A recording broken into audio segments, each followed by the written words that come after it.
નમસ્કાર day special કાર્યક્રમમાં આપની સાથે હું છું શિવાની। ડે સ્પેશિયલમાં આજે વાત કરવી છે કાયદાના દુરુપયોગ વિશે। જે પ્રકારે કાયદાનો ઉપયોગ થવો જોઈએ તેના પ્રકારમાં અત્યારે કાયદાનો દુરુપયોગ સામે સતત વધી રહ્યો છે। કાયદો એટલા માટે છે કે તેને કારણે આપણે તેના આધારે આપણી સાથે થતા કોઈ પણ એવી હિંસા છે, કોઈ પણ દુર્વ્યવહાર છે અથવા કોઈ પણ આપણા તેમના કાયદાનો દુરુપયોગ કરીને આપણને કોઈ રીતે ફસાવવાનો ઉપયોગ કરે છે તો આપણે કાયદાનો ઉપયોગ કરીએ, પરંતુ લોકો કાયદાનો ઉપયોગ કરવાને બદલે તેનો દુરુપયોગ કરી રહ્યા છે। આજે વાત કરવી પડી રહી છે ઘરેલુ હિંસાનો જે કાયદો બનાવવામાં આવ્યો છે તેનો અત્યારે દુરુપયોગ થઈ રહ્યો છે। જે શસ્ત્ર તરીકે કાયદાનો ઉપયોગ થવો જોઈએ તેના બદલે તેનો દુરુપયોગ કરવામાં આવી રહ્યો છે। કિસ્સાઓ બહાર આવ્યા કે લગ્ન વિવાદમાં નિર્દોષ સાસરિયાઓને ફસાવવાના કેસો વધી રહ્યા છે, જેમાં નિર્દોષ પરિવારો લાંબી કાયદાકીય પ્રક્રિયાનો પણ ભોગ બનતા હોય છે। એટલે કે સાસરિયાઓ તરફથી કોઈપણ પ્રકારનો જે ઘરની જે વહુ હોય છે તેને કોઈપણ પ્રકારની હિંસા તેના ઉપર નથી કરાતી, કોઈ એવું દબાણ નથી આપવામાં આવતું।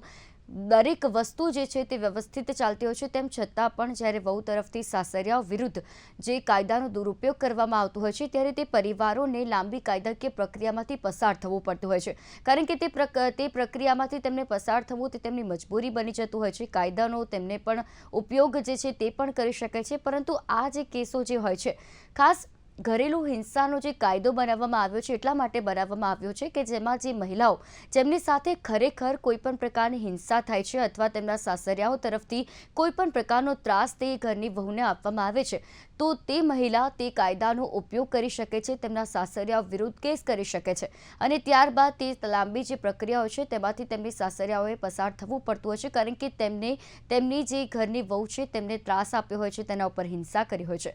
પરંતુ જ્યારે આ જ વહુ જ્યારે તેમના સાસરિયાઓ વિરુદ્ધ ખોટો કાયદાનો ઉપયોગ કરે ત્યારે તે ક્યાં જાય? તેના ઉપર હવે પ્રશ્ન ઊભા થઈ રહ્યા છે કે કાયદાનો જે ઉપયોગ થવો જોઈએ તેના કરતાં તો તેનો દુરુપયોગ વધી રહ્યો છે। શું કરી શકાય કે જેને કારણે આ દુરુપયોગને ઘટાડી શકાય અને આવા જે નિર્દોષ પરિવારો છે કે જેમને મજબૂરીમાં કાયદાની પ્રક્રિયામાંથી પસાર થવું પડે છે તેમના માટે શું એવા વિકલ્પો છે? આ દરેક વિશે આપણે આજે વાત કરીશું। તેની માટે આપણી સાથે ચર્ચામાં જોડાયા છે ડૉક્ટર રાજેન્દ્ર શુક્લ કે જેઓ એડવોકેટ છે। રાજેન્દ્રજી, સ્વાગત છે આપનો કાર્યક્રમમાં। સાથે સોનલ જોશી જોડાયા છે એડવોકેટ તરીકે અને સામાજિક કાર્યકર્તા તરીકે। સોનલબેન, આપનું પણ હાર્દિક સ્વાગત છે કાર્યક્રમમાં। રાજેન્દ્રભાઈ, જ્યારે પણ આપણે લગ્ન વિવાદના જ્યારે આવા કેસો જોઈએ કે મોટાભાગે આવા જે કેસો હોય છે ઘરેલુ હિંસાનો, સૌપ્રથમ તો આપણે એમાં વાત કરીએ કે ઘરેલુ હિંસા અને દહેજ કાયદાના દુરુપયોગ, જેનો સતત દુરુપયોગ જ્યાં વધી રહ્યો છે, કેસોમાં આવા વધારો થઈ રહ્યો છે। ઘરેલુ હિંસા અને દહેજ કાયદો જે છે તે કાયદો મોટાભાગે એટલા જ માટે રાખવામાં આવ્યો છે કે કોઈ પણ મહિલાને ત્રાસ ના આપવામાં આવે, મહિલાઓને જે હિંસા તેના ઉપર થતી હોય છે તેના માટે તે મહિલાઓ તે કાયદાનો ઉપયોગ કરી શકે। પરંતુ જ્યારે આ જ મહિલાઓ દુરુપયોગ કરતી થઈ જાય અને તેના કેસોમાં સતત વધારો થાય, તેના વિશે શું કહેશો આપ? પહેલી સાદી વાત તો હું અંદર આપણે થોડા સેક્શન અને નોમેનક્લેચર બદલું। આપણે જે વાત કરી ને પહેલા કલમ 498 ક હતી, એ હવે ભારતીય ન્યાય સંહિતા મુજબ ક્રુઅલ્ટી એટલે કલમ 85 થઈ ગઈ। બીજી વાત છે ડોમેસ્ટિક વાયલન્સ એક્ટ 2005ની વાત છે। તો આપણા કથન સાથે હું પૂર્ણપણે સહમત નથી। હું આપણે સ્પષ્ટ કહેવા માંગુ છું કે નો ડાઉટ દુરુપયોગ થાય છે, કોકવાર સૂકા ભેગું લીલું બળે છે, આઈ એગ્રી વિથ યુ, પણ એ કાયમી નથી હોતું, કારણ કે ભારતમાં મોટા ભાગે એકાકી પરિવારો નથી, કુટુંબિક પરિવારો છે, સમૂહ છે, બધા ભેગા રહે છે। અને ધારો કે ભેગા ના રહેતા હોય ને, હું અલગ રહેતો, મારી મા અલગ રહેતી હોય અથવા મારી બહેન અલગ રહેતી હોય, પણ બધાની સલાહ સૂચના અને દોઢ ડાપણ બધું હોય છે જ। એટલે ધારો કે મારી વાઈફે આમ કર્યું અથવા તેમ ના કર્યું તો મારી મમ્મી સલાહ આપે કે વેડમી બનાવતા નથી આવડતી, ઊંધિયાને આમ કર્યું, અથાણાને બગાડી નાખ્યું, તો તમને ચોક્કસપણે કહું કે સુરત રહેતી મારા બીજા ભાઈ જોડે, તો ત્યાંથી સલાહ સૂચનાને હલાડા કહેવાય ગુજરાતીમાં સાદી, એટલે એ લોકો મુવમેન્ટ કરતા હોય છે। મેં પોતે લગભગ આવા 500-600 કેસ હેન્ડલ કર્યા છે હમણાં, પણ હું આપણે કહું કે ઘણીવાર એ લોકોનો પ્રત્યક્ષ રોલ ના હોય, અમદાવાદમાં જોડે ના રહેતા હોય, પણ પરોક્ષ રોલ હોય। હમણાં એક તમારા મીડિયાવાળાનો એક કેસ મેં ડાયવર્સ કરાયો, મારે નામ નથી આપવું, એની માં ભરૂચ હતી, ભરૂચથી ગાળો દે, એ અહીંયા આવી જ નથી, પણ એ બેન ભરૂચથી ગાળો દે, અને ગાળો એટલે વલગડ ગાળો ટેપ કરેલી છે। એટલે ઘણીવાર આપણે કહીએ પણ આમાં કોઈ દૂધે ધોયેલા નથી। આપણી જે હિન્દુ વિધિની વ્યવસ્થા છે સંયુક્ત કુટુંબની, એમાં ઇન્ટરફિયરન્સ, રોટલી કાચી રહી ગઈ, શાક બળી ગયું, ત્યાંથી માંડીને બધાના ઇન્ટરફિયરન્સ હોય છે. એટલે આ વાત થોડી ઘણી સાચી છે કે ઘણીવાર ખોટું થાય છે, પણ હવે એ સિસ્ટમનો ભાગ થઈ ગયો છે. હમ એટલે સોનલબેન, શું કહેશો, જ્યારે આવા પ્રકારના કેસો સામે આવતા હોય છે ત્યારે એક સામાજિક કાર્યકર્તા તરીકે, એક એડવોકેટ તરીકે અને એક મહિલા તરીકે જ્યારે કાયદાનો ઉપયોગ અને સામે દુરુપયોગ પણ તેટલો જ થતો હોય ત્યારે હું એવું કહીશ, જેન્યુઅલી કહું તો 498માં દીકરીઓ જેન્યુઅલી હેરાન થાય જ છે. જેમ શુક્લા સાહેબે કીધું, અનફોર્ચ્યુનેટલી ઘણા લોકો એવા છે કે જે લોકો મિસયુઝ કરે છે, અને મિસયુઝ કરવાના કારણે કાયદાઓ નબળો બનાવ્યો. 2-3 લોકોએ આત્મહત્યા પણ કરી. એવું નથી કહેતા કે નથી કરતા મિસયુઝ, 10% લોકો મિસયુઝ કરે છે કાયદાનો. પણ 498ની ખરેખર તાતી જરૂરિયાત છે, એને કોગ્નિઝેબલ કરવો જોઈએ, કારણ કે ખરેખર દીકરીઓ હેરાન થાય છે, અને બહુ જ બધા ઇસ્યુ થતા હોય છે. સો હું એવું માનું કે આ ખોટું થઈ રહ્યું છે, અને આના વિશે લોકોમાં જાગૃતિ લાવવી, બધું કરવાનો પૂરતો ટ્રાય કરીએ છીએ, પરંતુ લોકોમાં આવતું નથી, અને લોકો હજી પણ છોકરીઓ સાથે દહેજ માટેનો માગણી કરે છે. ડેસ્ટિનેશન વેડિંગની વાત કરે, સોના ચાંદીના દાગીનાની વાત કરે, તો આ બધા ઇસ્યુઝ થતા હોય છે. અને દહેજ પ્રથા અસ્તિત્વમાં છે, એક આ નગ્ન સત્ય છે, આપણે કબૂલવું રહ્યું. કારણ કે જે શુક્લા સાહેબે કીધું કે લીલા પૈગું સૂકું બળી જાય છે, એ વસ્તુ 100% સાચી છે. હમ રાજેન્દ્રજી, પ્રોટેક્શન ઓફિસરની યોગ્ય તપાસથી ખોટા કેસ અટકશે ખરા? જ્યારે જેમ આપણે વાત કરી કે 10% જેવા કેસો હોય છે કે જે કાયદાનો દુરુપયોગ જેમાં થતો હોય છે, તો આવા કેસોમાં જ્યારે પ્રોટેક્શન ઓફિસરની જ્યારે નિમણૂક કરવામાં આવે અને પ્રોટેક્શન ઓફિસરની યોગ્ય તપાસ જ્યારે તેમનાથી કરાય, તો આવા ખોટા કેસોમાં ઘટાડો થઈ શકે? મારી વાત સાંભળો, ખરેખર તો સુપ્રીમ કોર્ટ પોતે ડોલ્ટ્રમમાં છે. ડોલ્ટ્રમ એટલે હમ ઘડિયાળનું લોલક હોય ને, આમ જાય આમ જાય. સુપ્રીમ કોર્ટે પોતાના જજમેન્ટો 2-3 વાર બદલ્યા. પહેલા ફરિયાદો લેવાતી હતી, પછી હમ સુપ્રીમ કોર્ટે એવું કીધું કે આના માટે 2 મહિના તપાસ કરો, 2 મહિના પછી એફઆઈઆર કરો. પૂછો સોનલબેન, એક વખત આ જજમેન્ટ આપ્યું, પછી પોતાનું જજમેન્ટ પાછું ઓવર રૂલ કર્યું. કોઈ આઈપીએસ અધિકારી હતો બેન, એણે એના હમ સાથે હેરાન કર્યું. તે વખતે સુપ્રીમ કોર્ટે જુદું સ્ટેન્ડ લીધું. પછી એ તો આઈપીએસ નો કિસ્સો હતો, પછી બીજા કિસ્સા માટે ફરી વાર સ્ટેન્ડ બદલ્યું. એટલે આપણે પણ કહું છું, જે નામદાર સુપ્રીમ કોર્ટ ગોછે ચડતી હોય તો હમ પછી પોલીસ વાળાને શું કહેવાનું તમે? એટલે આના માટે સંસ્કૃતનું વાક્ય હતું કે સ્ત્રીયા ચરિત્રમ પુરુષસ્ય ભાગ્યમ દેવો ન જાનાતિ કુતો મનુષ્ય. એટલે પેલી ફરિયાદી ભાઈ સાચું બોલે ખોટું બોલે, હમ હું પોતે વકીલ છું, અમે મૂંઝવઈએ છીએ, તમે બીજી વાત શું કરું? એને ઝઘડો પતિ જોડે હોય, અથવા પતિ હમ જોડે ના ગમતું હોય, અથવા જુદા રહેવું હોય, અથવા પતિની આવક ઓછી પડતી હોય, અને અમે તો સોનલબેન આપણે જે કહીએ સાંભળે એ કે સાંભળીએ છે. અમને પોતે એના ઘરે ડિટેક્ટ કરવા જઈએ, સાચું શોધીને ફરિયાદ કરી, એવું બધું નથી. અમે હમ ત્યાં એક બે વખત તમે જરા નાની જોઈએ, ઊંધા છતાં સવાલો પૂછીએ. કોઈ દારૂ પીએ છે તારે મારે તો ના, દારૂ તો નથી પીતો. કોઈ લફરું છે તો કે ના સાહેબ, મારો ધણી તો ચોખ્ખો છે. તારે પાછા જવાનું છે, તારે પછી એ વિચાર કરે કે જવું છે કે ન જવું. જો પાછા જવું હોય તો કોમ્પ્રોમાઇઝ કરી આપું, તો લડવાની કે એફઆઈઆર કરવાની જરૂર નથી. હમ તો ઘણીવાર ડાયવર્સે કરાય વગર એફઆઈઆર. અમે તમે મીડિયાવાળાની વાત કરી, મેં ના કે નવો ઉપરો છો, હમ તો પેલી બહેનને પૂછ્યું કે તારી વસ્તુ તને આપી દે તો છૂટા પડવું છે, કાં છૂટા પડવું છે. એટલે અમારે કોઈને લડાવવાનો, કેસો ઉભા કરવાનો અમારો કોઈ ટાર્ગેટ હોતો નથી. હું બધા કેસો ફ્રી લીગલ એડમાં મફત લડું. સોનલબેને ઘણા કેસો મફત લડે છે. એટલે અમારે એવું ટાર્ગેટ નહીં કે આટલા પૈસા લેવા કે કોઈ ગવર્મેન્ટ આપે. જી સોનલબેન, જ્યારે પણ આવા પ્રકારની આપણે વાત કરીએ છીએ ત્યારે સાચી પીડિત મહિલાઓ અને ખોટા કેસ વચ્ચે ભેદ કેવી રીતે ઉકેલ કરવો અને કેવી રીતે તેનો ભેદ સમજવો કે આ જે મહિલા છે તે ખોટો કેસ કરી રહી છે કે આ મહિલા જે છે તે સાચું બોલી રહી છે? કારણ કે આમાં આપણે જે પણ થઈ રહ્યું છે તે કાયદાનો દુરુપયોગ થઈ રહ્યો છે, અને આપણે કાયદાનું રક્ષણ કરવું ખૂબ જરૂરી છે. કાયદો ખરેખર દેશના નાગરિકોના હિત માટે બનાવવામાં આવતો હોય છે, પરંતુ આ જ કાયદાનો ભલે 10% લોકો જ્યારે તેનો દુરુપયોગ કરે ત્યારે તે કાયદાના સંરક્ષણ ઉપર આપણે સવાલ ઉભા થઈ જતા હોય છે. ત્યારે આવી મહિલાઓ કે જે 10% પણ ભલે કેમ ના હોય, પરંતુ જે ખોટો કેસ કરતી હોય છે, તો કેવું, કારણ કે ઘણી વખત એવું બનતું હોય છે કે આવી ખોટું કેસ કરનારી મહિલાઓ જ્યારે કરતી હોય છે, કાયદાનો દુરુપયોગ કરતી હોય છે, તો ખરેખર જે ખરા અર્થમાં સાચી જેવી મહિલાઓ હોય છે કે જે ખરેખર પીડિત હોય છે, તે કાયદાનો ઉપયોગ નથી કરી શકતી. તો ભેદ કેવી રીતે ઉકેલવો? એકચ્યુઅલી એવું છે કે જે અમે લોયર્સ છીએ તો અમે લોકો ટ્રાય કરીએ કે જ્યારે કોઈ દીકરી આવે છે અમારી પાસે અથવા તો કોઈ દીકરો આવે છે તો અમે ટ્રાય કરતા હોઈએ અને જેમ શુક્લા સાહેબ તો બહુ સિનિયર લોયર છે. મને પણ આ ફિલ્ડની અંદર 23 વર્ષ થઈ ગયા છે તો વ્યક્તિઓને જોઈએ એટલે અમને ખ્યાલ આવી જાય કે એ લોકો જોડે અમે લોકો થોડા ક્વેશ્ચન્સ કરીએ એટલે કોણ સાચું છે કોણ ખોટું છે થોડું સમજાવવાની કોશિશ કરીએ અને ટ્રાય કરીએ કે ખોટા અનનેસેસરી જ્યુડિશિયરી ઉપર ભારણ ન થાય. અને દીકરીઓને તો જેન્યુન જે દીકરીઓ છે તો કેસ કરતી જ નથી કારણ કે એ માનસિક રીતે એટલી પ્રોબ્લેમ્સમાં હોય છે કે એના કેસ કરે તેને શું ફાયદો થશે. સિંગલ પેરેન્ટિંગ હોય, બાળકો મોટા કરવાના હોય, લોકો શું કહેશે, સેકન્ડ મેરેજ કર્યા છે, દીકરીઓને જજ કરવામાં આવતી હોય છે કે તારા બીજા મેરેજ છે ને તો તારામાં ભલીવાર નહીં હોય ને એટલે જ બીજા મેરેજ થયા હશે. ટ્રાય કરીએ છીએ કે દીકરીઓને હેલ્પફુલ થઈએ પણ એવું પણ નગ્ન સત્ય છે કે 10% મહિલાઓ પૈસા માટે એલિમની માટે ખોટા કેસો કરે છે અને એના કારણે જે દીકરીઓને જે ન્યાય મળવો જોઈએ દીકરીઓને ન્યાય મળતો નથી. જેમ શુક્લા સાહેબે કીધું એમ હું પણ પૂરતો ટ્રાય કરું છું.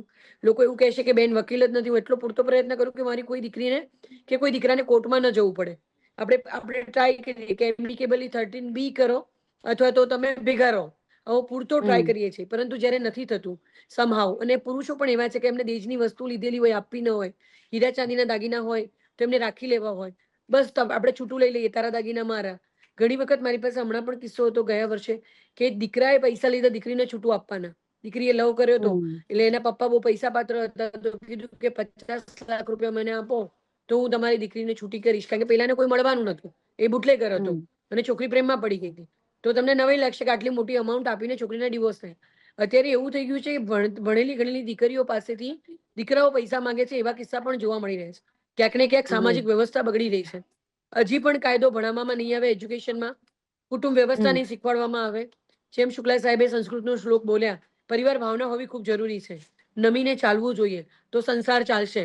પરંતુ બધી જ જવાબદારી જો દીકરીઓના માથે મૂકીશું અને દીકરીઓ જ બધું ચલાવશે અને પછી દીકરી માટેના કાયદા પણ લિબરલ કરવામાં આવશે તો દીકરીઓને ક્યારે પણ ન્યાય નહીં મળે એવું મારું નગ્ન સત્ય છે. અને આ પરિસ્થિતિ દીકરીઓની છે જ. તમે ને અમે વર્ષોથી ડિબેટ કરીએ છીએ કે કદાચ 100 વર્ષો થઈ જશે ને તો સ્ત્રી પુરુષની બરાબરી નહીં થાય. અને આ ખરેખર દીકરીઓને દબાઈને રાખવા માટેની ટેકનિક હતી. ને અત્યારે હું અગેન કહીશ કે 498 ને કોગ્નિઝેબલ કરો અને 494 જે છે એને પણ કરો. લોકો લગ્ન કરી લે છે છૂટાછેડા કરવાના કારણે કે ફોરેન જવું છે ચલો રજીસ્ટર ડિવોર્સ માન્ય નથી તો પણ કરી લે છે. કોર્ટમાં પોલીસ વાળા ફરિયાદ નથી નોંધતા. દીકરીઓને અન્યાય થાય છે. 19 વર્ષની દીકરીઓ હોય ને તો બીજા જઈને ધામધૂમથી લગ્ન કરી લે છે. દીકરીઓ સાથે ખરેખર અન્યાય થઈ રહ્યો છે દરેક સ્તરે, કોર્પોરેટ લેવલે, નોકરીમાં, ધંધામાં, દરેક જગ્યા ઉપર. અને આ દબામણી ચાલી રહી છે. બહુ ઓછા પુરુષો હશે કે જે સ્ત્રીનું સન્માન કરતા હશે અને જેન્યુન દીકરી આગળ આવે એવું માનતા હશે. મારે એમની પોલીસ વાળી દીકરીને મળવાનું થયું હતું કે ગમતું નથી કે ભાઈ આ ભરતી થઈને એમાં છોકરાઓને હવે નોકરી નહીં મળે.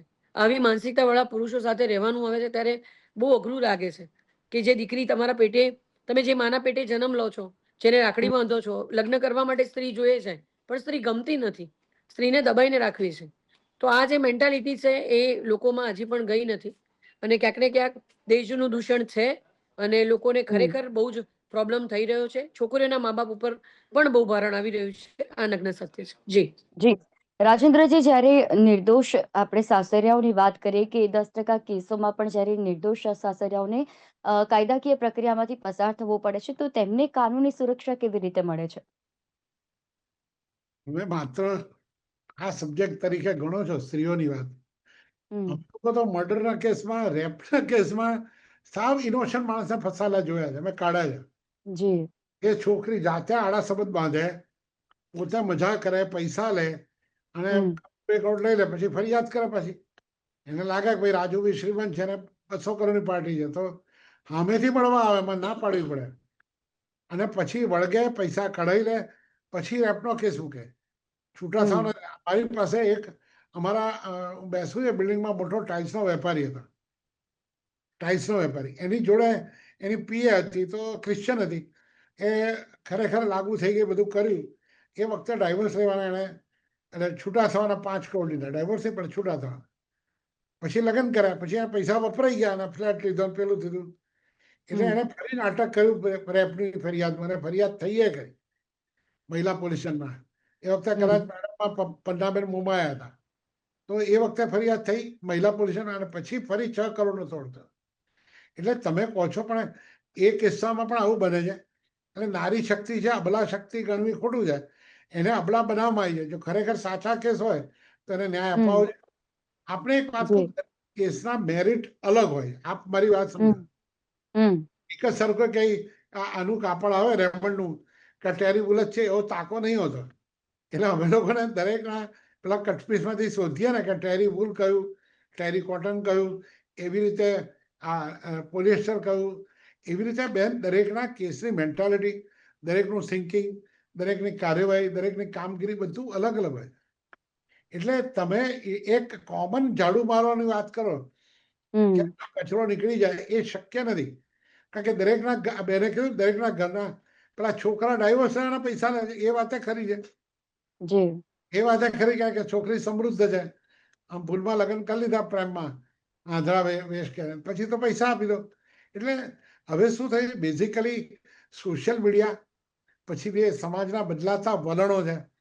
આપણે પહેલા સંયુક્ત કુટુંબ હતા, હવે થોડા છૂટી જાય છે, પણ એના કારણે પછી લેડીઝ નોકરી કરતી થઈ, સમાજ મીડિયા થઈ, એટલે બધાના થિંકિંગ થોડા મની માઇન્ડેડ અને મની ઓરિએન્ટેડ થઈ ગયા.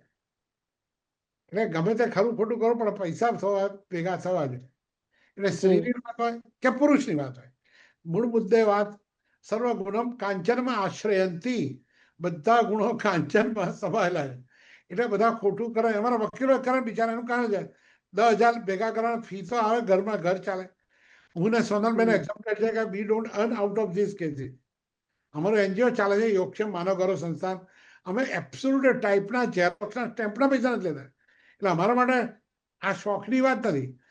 અમે સમજાઈએ, પણ અમને લાગે છે ઘણીવાર કે ઘણીવાર કજવાય થઈ જાય છે. મારી વાત સાંભળો, બહુ ભણેલી છોકરી હોય અને છોકરો અભણ જેવો હોય, ઉડસાલ હોય કે ઓછું ભણેલો હોય, તો એ સંજોગોમાં એક જ જોડું થાય. આપણે સ્કૂટરમાં આગળ બાઇકનું ટાયર હોય, પાછળ સ્કૂટરનું ટાયર હોય, સ્કૂટર ચાલે. એટલે એવી જિંદગી થઈ જાય. તો એવા સંજોગોમાં છૂટાછેડા લેવા, પણ શાંતિથી લેવા, સમજદારીથી લેવા એ જરૂરી છે. પણ એમાં લોભ નામ એલિમેન્ટ આવી જાય, મોટી બેન. લોભ એલિમેન્ટ ઓફ ધીસ થિંગ, કે તમારે બહુ પૈસા કમાય, ગ્રીડ કહેવાય, એ તમારે બધું ઊંધું કરી નાખે. આપણે શું કરીએ? એટલે કાયદેસર બધું કરીએ, બાકી કોઈ બધાનો એબ્સોલ્યુટ એક જ જણનો વાક છે કે એક જ જણનો નથી, એવું કન્ક્લુઝન પર આવવું એ થોડું અવિચારી ગણાશે. જી સોનલબેન, જ્યારે આવા પ્રકારના કેસ હોય ત્યારે સમાધાન અને કાઉન્સેલિંગથી આવા વિવાદોને ઘટાડી શકાય, તો જઈને કદાચ આવા કેસોમાં ઘટાડો થઈ શકે તેવું લાગે. હું એવું કહીશ કે અન્ડરસ્ટેન્ડિંગ હોવી ખૂબ જરૂરી છે. ઘણી વખત એવું છે કે સ્ત્રીઓના પણ એક્સ્ટ્રા મેરિટલ અફેર હોય છે અને પછી પુરુષો માટે એલિમની લે. ઘણી વખત તમારે લૂંટેરી દુલ્હનના પણ કેસીસ આવતા હોય છે. ઘણી જગ્યાએ એવી દીકરીઓ પણ છે કે જે 3 લગ્ન કરે, 3 વખત એલિમની લીધી હોય, પછી ઘરની માંગણીઓ કરે કે મને ઘર લઈ આપ, તું મને આમ લઈ આપ. એટલે પુરુષોની હાલત પણ કફોડી થઈ રહી છે. પણ આવી 10% મહિલાઓ છે કે જે પુરુષોને લૂંટવા માંગે છે અને એના કારણે બેલેન્સ બગડી રહ્યું છે.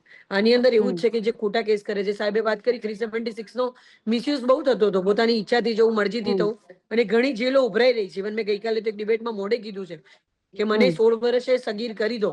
કારણ કે બધા અફેરો છોકરીઓ ઇનિશિયેટિવ લેતી હોય, છોકરાઓને મેસેજ કરે તું નહીં આવું તો હું મરી જઈશ. અત્યારે તમે પોસ્કોના કેસમાં કેટલા છોકરાઓ જેલમાં છે અને શારીરિક રીતે એ લોકો મુક્ત થઈ ચુક્યા છે. એટલે ક્યાંક ને ક્યાંક 10% મહિલાઓના પ્રોબ્લેમના કારણે પ્રોબ્લેમ વધી રહ્યો છે. અને પુરુષ આયોગ પણ હોવું જોઈએ. પુરુષોને પણ દબાવવામાં, મહિલાના જે કાયદા છે એમાં પણ દબાવવામાં આવી રહ્યા છે. એટલે ઘણી જગ્યાએ એક બધી ખૂબ જ એમ કહેવાય ને કે અઠવાડિયાનું લગ્ન જીવન છે અને 50 લાખ ને કરોડની માંગણીઓ થતી હોય. આ તો એવું થઈ ગયું કે જાણે લગ્ન લોકો કરશે જ નહીં. હું એવું માનું છું કે 2050 પછી લોકો લગ્ન કરશે તો લોકો જોશે. કારણ કે લગ્ન એ તોડપાણીનો ધંધો થઈ ગયો છે કે તમે એલિમની આપો ને આપો. એટલે મારી જે સાચી દીકરીઓ છે તો માર ખાય છે. જી બિલકુલ. રાજેન્દ્રજી, જ્યારે આવા પ્રકારના છોકરીઓ છે, કેસોની આપણે અમારા વાત વકીલમાં પણ કહું છું તમને, વકીલમાં પણ કેટલી દીકરીઓ સહન કરતી હશે, ક્યારે કોર્ટમાં નથી જતી.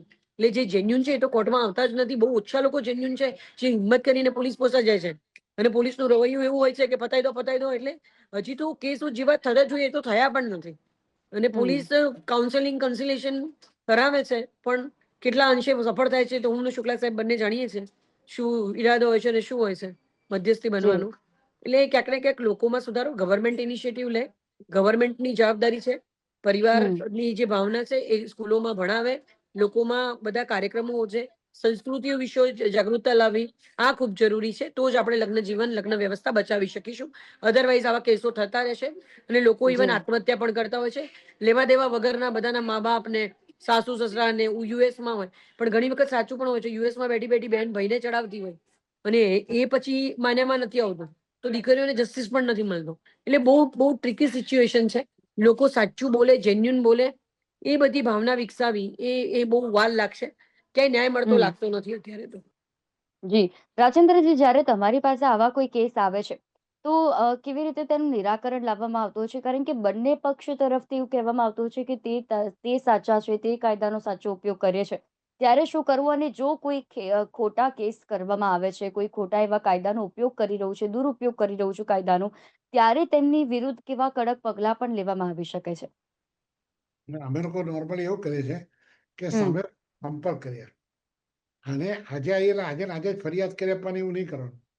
આજે આવી, બીજાના પેરેન્ટ્સ આવ્યા, એની પરિસ્થિતિ આજે ગુસ્સામાં હોય, કાલે એ જ બેન થોડી શાંત મુદ્રામાં આવે. મેં એવા કેસ જોયા છે કે એક છોકરીના બાબો આવેલો અને જી ઝઘડો બાબાને એટલે બૈરીની છોકરીને કાઢી મૂકી. પેલી કે હું આપઘાત કરું, મારે ત્યાં કે ફરિયાદ કરું.